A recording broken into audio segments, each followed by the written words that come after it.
He had his gun, so he just swung it open. I start to notice that, the atmosphere feels a little bit weird. First thing he seen was this 6.5 foot tall, broad shoulder, dark hair. That freaked him out. We hadn't talked to her about like life and death and what any of that means. She's 3 years old, So we turned around. Suddenly there's a whole tree falling across the road. And she was describing to us that, there was a deceased person that she could see visually. You're listening to Cryptid Clues, where we tackle the ever-expanding history and mystery of monsters and supernatural madness every Monday. You can find us at CryptidClues.ca for more information, or even check out exclusive content and support us at patreon.com/CryptidClues.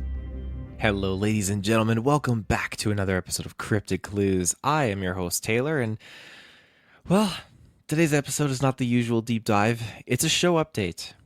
Now, I alluded a while back about how I was going to start slowing things down, and my goal was to get us to episode 200, just to round off, It's a good number. But holy smokes, the summertime is here, and my schedule has been getting busier and busier. Just trying to balance things out, and it's proving very difficult to sit down and keep building on top of researching reliable, informative content to share with you all for the podcast. It's getting very, very tricky. So here's the plan. Now, this episode will have a couple of things that we're just going to share. It's a show update, but I'm still going to throw in a little bit of cryptid-related stuff. You got to. That being said, we're going to be dropping one more final episode for the show. Now, that's going to be happening before we go on hiatus. Reuben and myself will be back together again for the send-off. Now, while we're gone, if you are new to the show and you're bummed out hearing this, we're taking off so soon, do me a favor.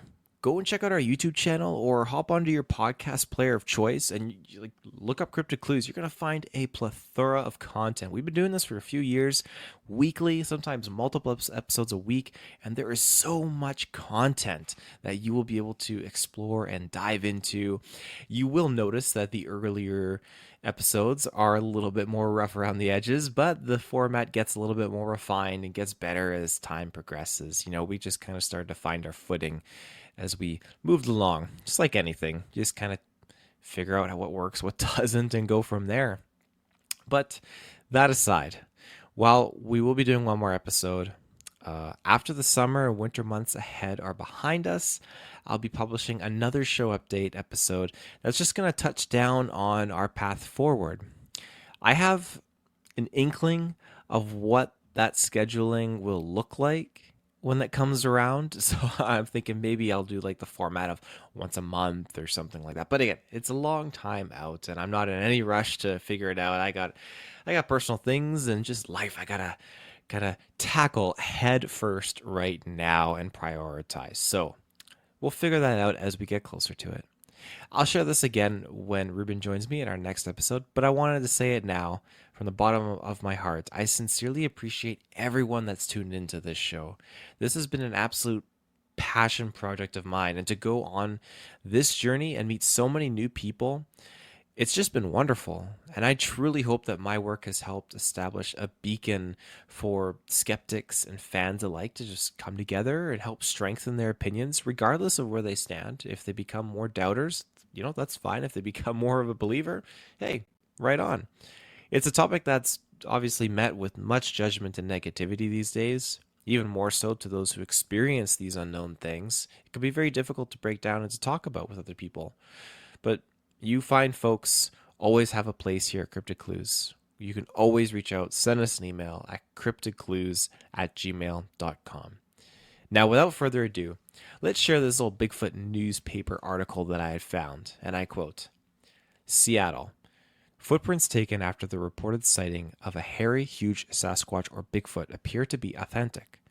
A Washington State University anthropologist says, Grover Krantz, an associate professor of anthropology, examined footprint casts taken after U.S. Forest Service patrolman Paul Freeman reported seeing an 8 to 9 foot tall creature in the Tiger Creek area northeast of Walla Walla, Washington, last June. Krantz said Monday he believes the footprints are from a Bigfoot, as the Sasquatch is also known, but declined to reveal how he reached that conclusion. The professor said he plans to discuss details of his findings Friday at a meeting of the International Society of Cryptozoology in Vancouver, British Columbia. Cryptozoology is the study of hidden animals, and Krantz is a member of the Society's board of directors. Freeman said he feels vindicated by Krantz's findings. He's an anthropologist. He ought to know, said Freeman. But now he works as a meat cutter in Washington.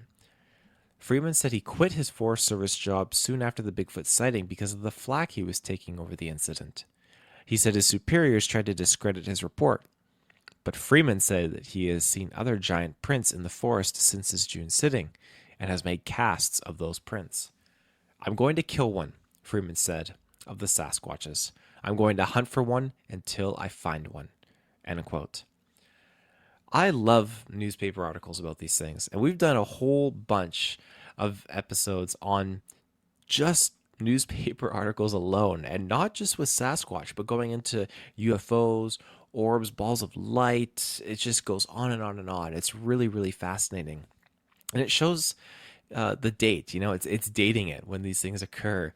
It's at a time when discussing these things was met with some resistance, but it's a newspaper report feels like a very hands-on way to process what someone else has experienced. And while I said met with resistance at this time period, it's interesting because that also does occur literally in Freeman's article regarding his bosses, his supervisors, just trying to discredit him. Now, I also want to highlight that the International Society of Cryptozoology, it was actually formed in 1982, and unfortunately they dissolved in 1998. But its purpose, like we had mentioned, was to serve as a focal point for the investigation, analysis, publication, and discussion of all matters related to animals of unexpected form or size, or unexpected occurrence in time or space. Now, lastly, before I close this show out here, I've got an audio recording that's going to take us back to Minnesota, March 15th, 2012. And it takes place in the later afternoon, probably just the cusp of breaking into the evening. So here we go.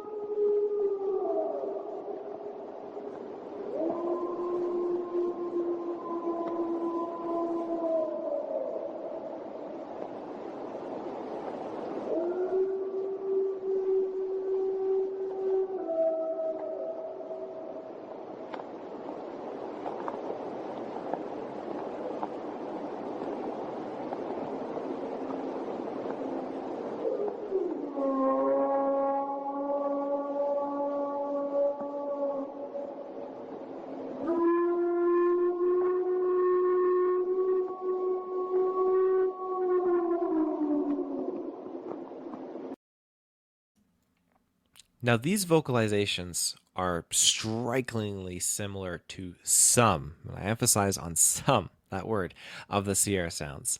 They give me the absolute chills. Just the thought of being alone in the woods and hearing these vocalizations is absolutely unsettling.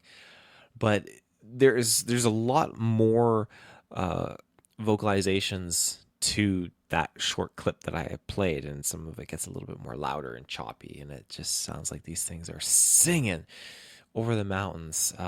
But it's just fascinating to hear just another state and to have vocalizations come out of that state, and just to hear what these things sound like. It's absolutely mystifying, terrifying, and completely freaky, which I guess that's in line with terrifying. But yeah, it's just something like this, when you hear it and you're out there and you're exposed to it, it's a completely different experience, obviously, than being here and listening to it through a headphone. But yeah, the vocalizations they're quite something, and it's always been something that I love to share on the show, just because a lot of people either have heard these things in person and they don't have the proper keywords or something when they're searching online. They can't find something that sounds like it or is relatable to it. And a lot of people that I've talked to, they're not even familiar with the Sierra sounds. So if you are unfamiliar with the Sierra sounds, my goodness, I will just play a quick little thingy here for you, just so you can be made privy to it.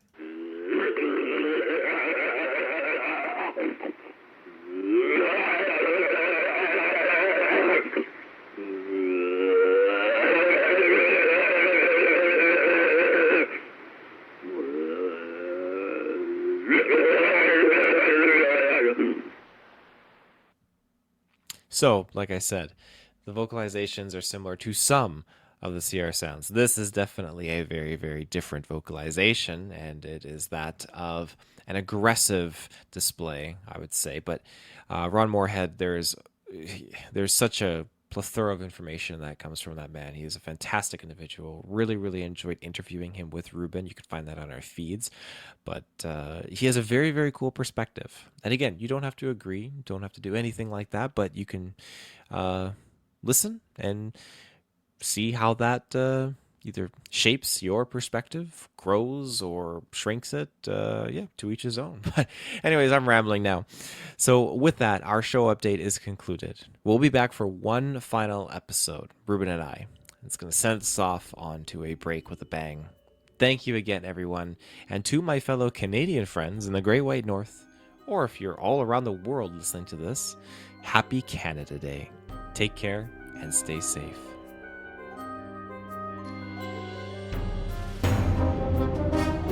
Thank you.